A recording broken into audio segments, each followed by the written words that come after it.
Tyranena Park, the jewel in the crown of Rock Lake.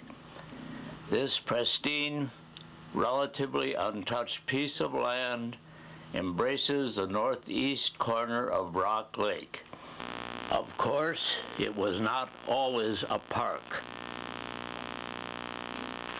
It owes its survival to several factors.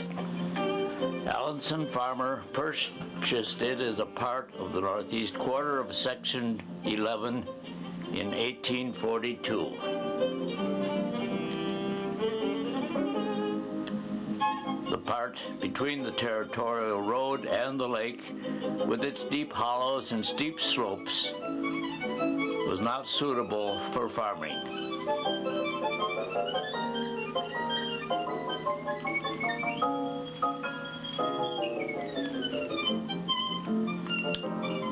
These are views showing the many contours within the park.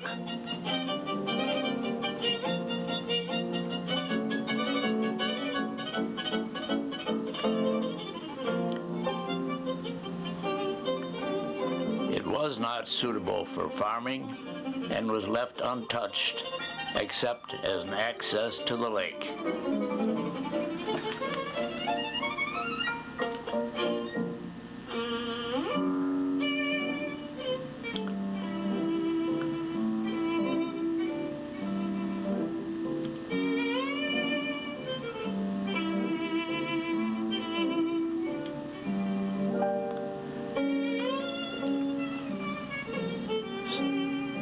Some of the slopes,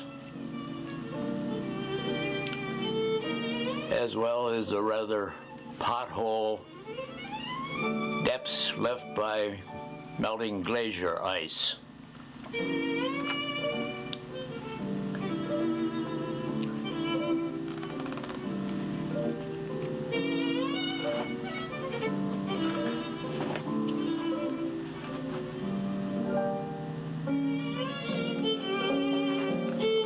Farmers' home and barns on the eastern side of the territorial road. The original house burned in 1898 and was replaced. Allenson Farmer sold the property to John Dudley in 1874. They had identified this area as a spot for a summer home and brought several acres from Farmer.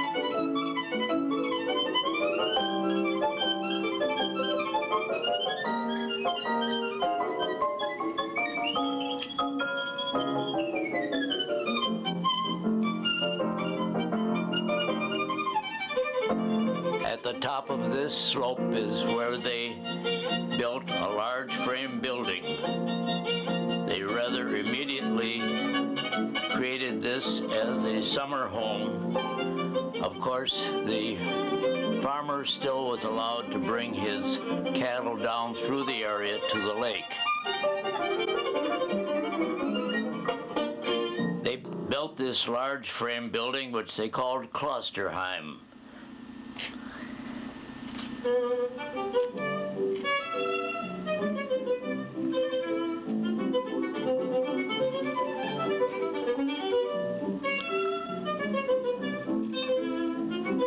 They used it not only as a summer home, but also as a place for many meetings.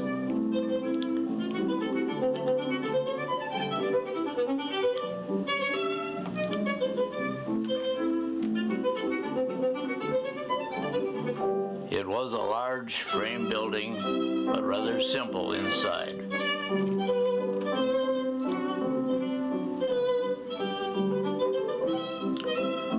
They planted and brought in many unusual trees and put them throughout the woods.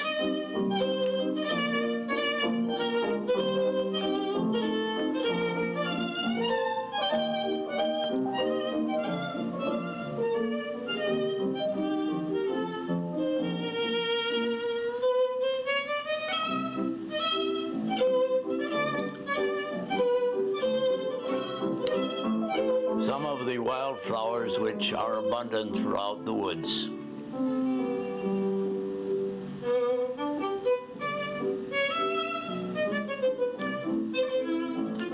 A bur oak.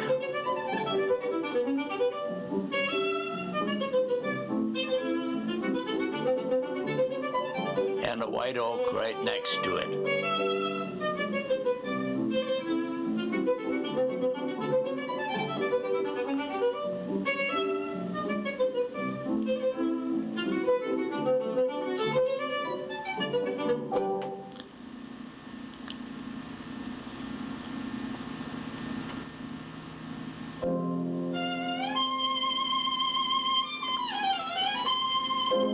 A large red cedar. About the same time, a part of Section 2, which bordered the lake on the north side of the Dudley property, was obtained from Christian Muck by Ward Pulver. Muck had obtained it from the Lusteds in 1872.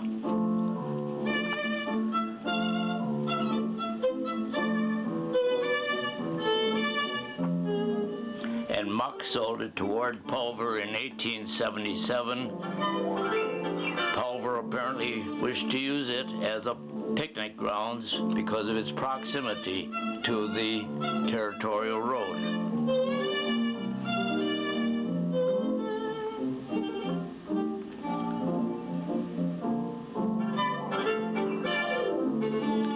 He sold it to William R. Harvey in 1881. Harvey was a Lake Mills businessman who was also interested in making this relatively flat piece of land into a public picnic grounds.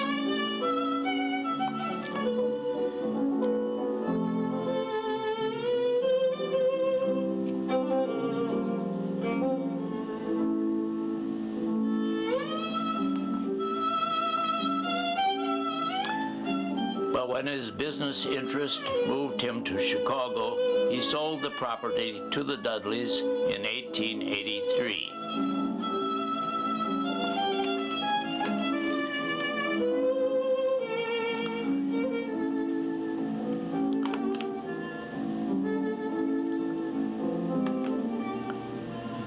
The Dudleys acquired all this land, but continued to use it as just an open woods area.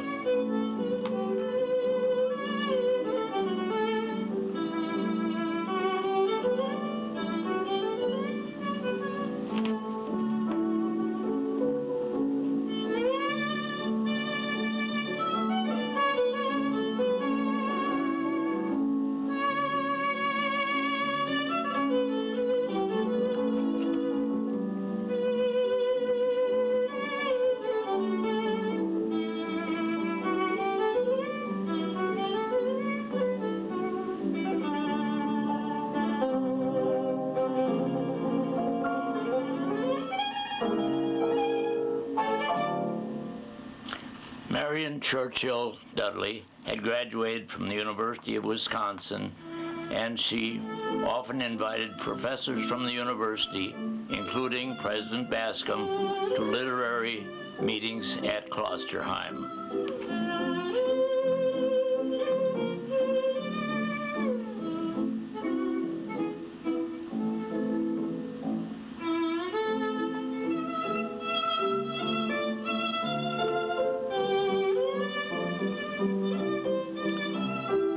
One of the very fine views from Klosterheim.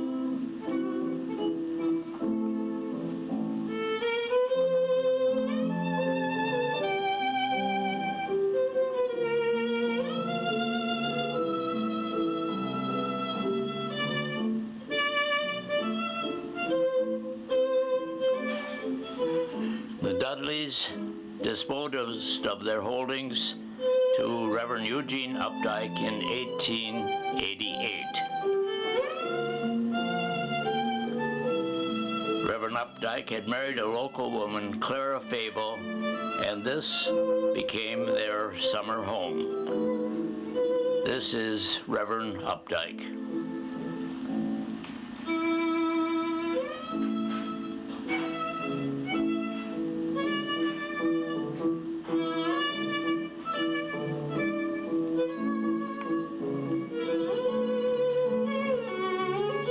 Updike planted or erected 3 small summer cottages along the lake shore for rentals, and you can see them in this plat map.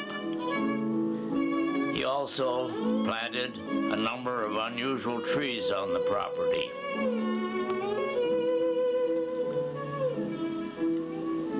The house had now somewhat been embellished, but it was still a simple, large cottage.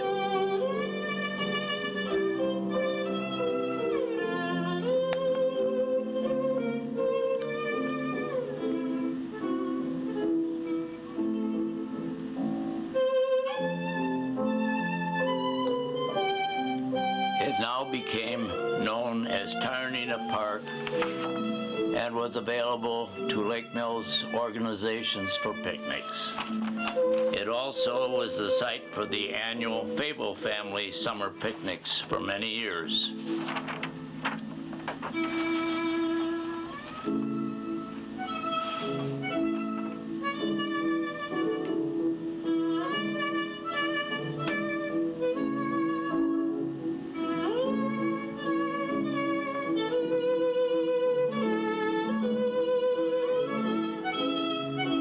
The Updikes planted larch, Norway maple, Russian mulberry, Douglas fir, white, and bur oaks, among other types of trees.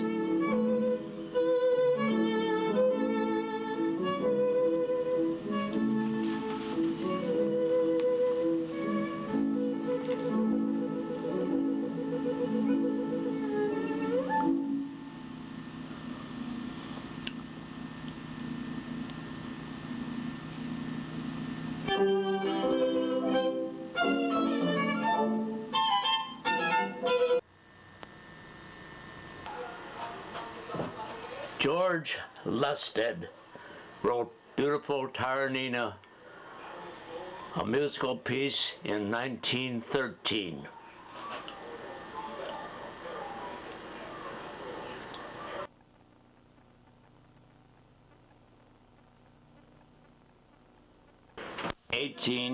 Eugene Updike died and willed the entire park to the city of Lake Mills.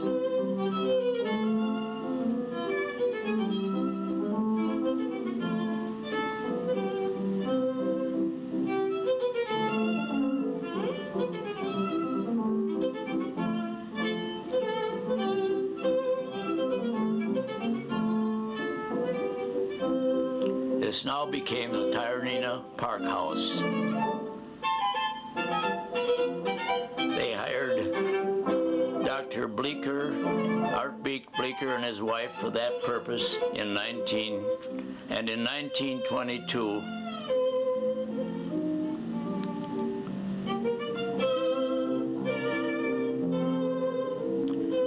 and they occupied this and held many organizational meetings there, including some for the schools. In 1922, the flat northern part was changed into one of the earliest tourist camps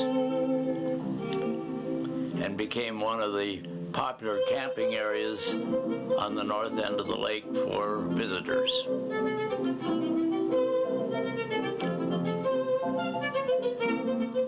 A swimming area of sorts with a simple frame structure for changing was also created at the end of the slope.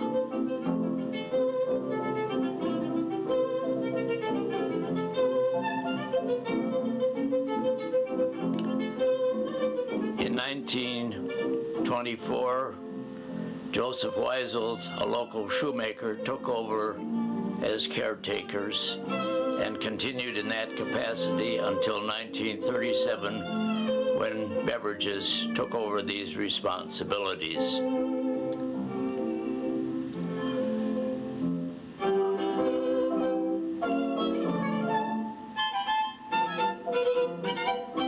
The Fieldstone entrance gate was the result of a drive by the local DAR organization in 1924.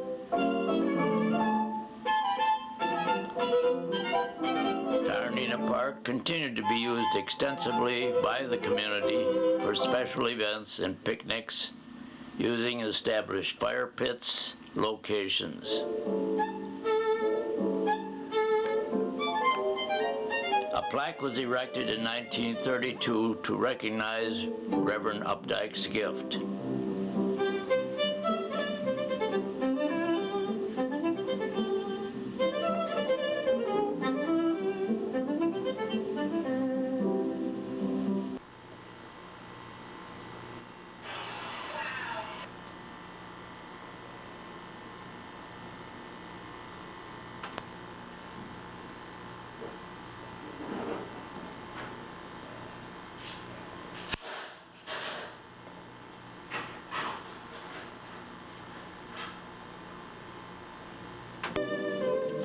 In 1942, a newer resident of Lake Mills organized a ski club and had a ski jump tower erected on a slope facing the lake.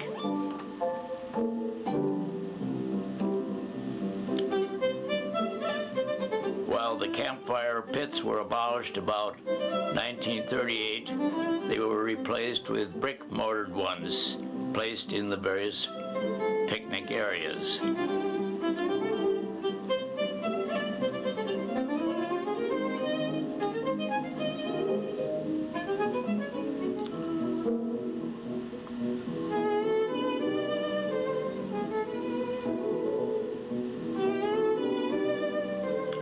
In 1936, during the Lake Mills Centennial celebration, a group of Indians led by Chief Yellow Thunder came to Tyranena Park and set up camp with teepees and remained the whole summer and took part in many of the centennial events.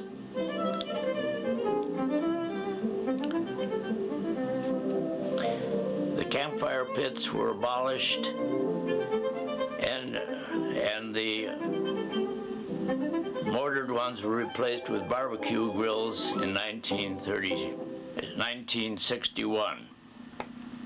A Cub Scout camporee was held in the park in 1952.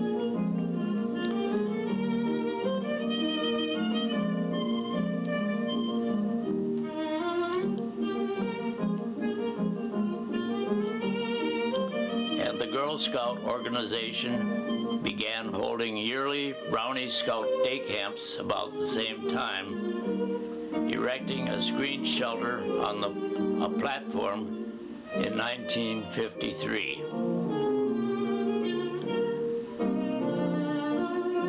There have been several subsequent caretakers over the years.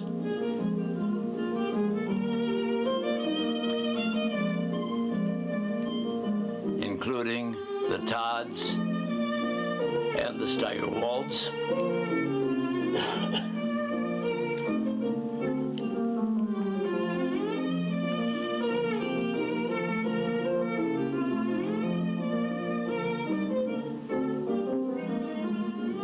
One of the charcoal grills.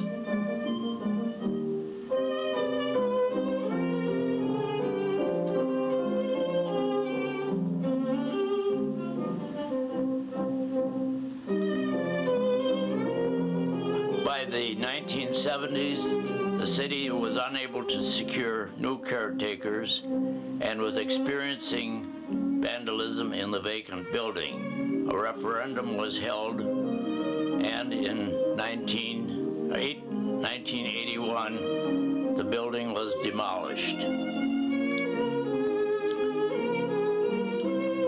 For some reason, in 1976, the Lake Mills Woman Club petitioned the city to close the tourist camp for campers and this space is now used for daytime activities only.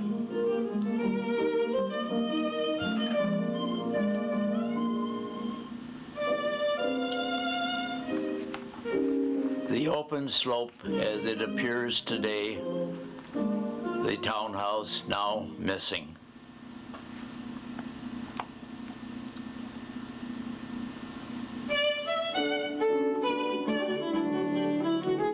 The gateway became too narrow for modern automobiles, so it was blocked and roads built on each side.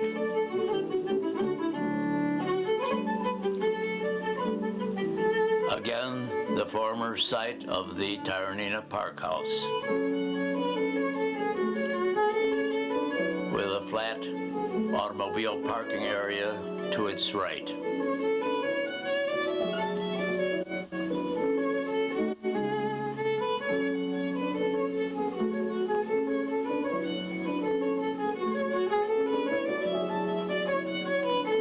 Always provides a beautiful view down to the lake.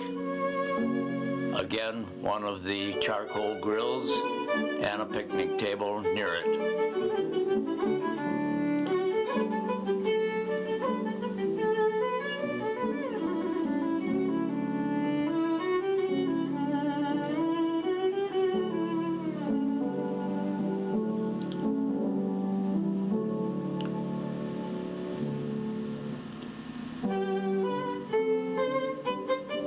There have always been paths throughout the park, and these have been well maintained. There are at least three running the length of the park, one down near the water's edge, and another on higher ground near where there used to be a very fine hollow for a picnic area.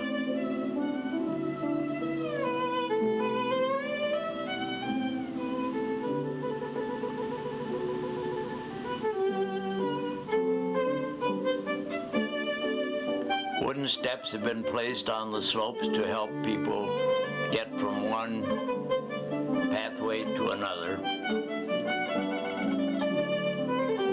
And in the summertime, people are using these for access to the lake as well as other activities, including picnics.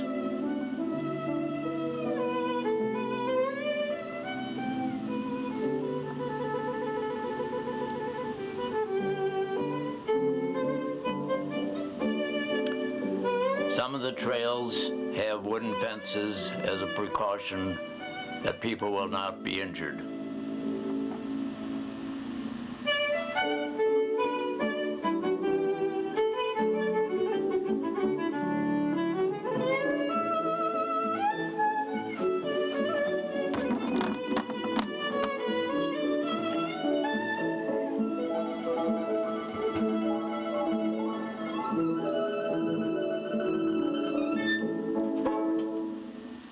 A long climb to the top of the slope. The old former tourist campsite.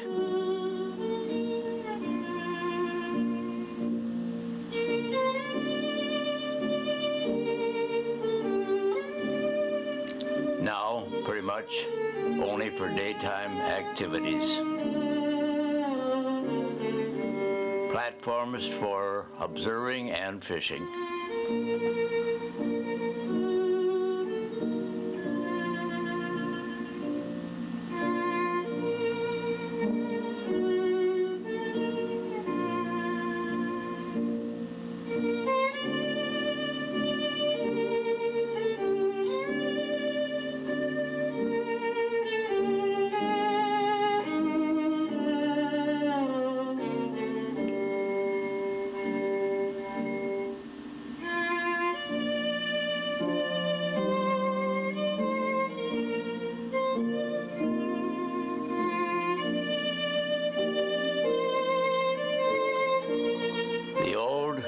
Former outhouses are gone and replaced with now modern facilities.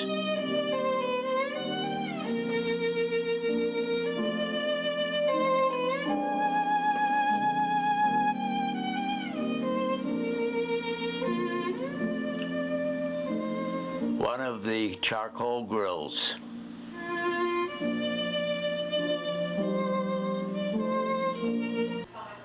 All kids now between the ages of 12 and 17 carry cell phones. And if you have a child, you know texting is most often the preferred method of communication. And we assume that phones.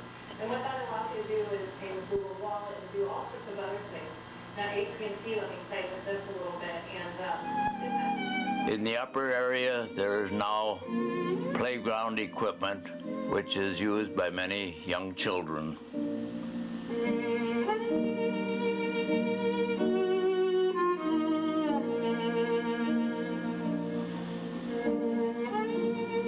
More picnic tables, and so we come. And thus is the story of Tyranena Park. May it endure for another 100 or more years.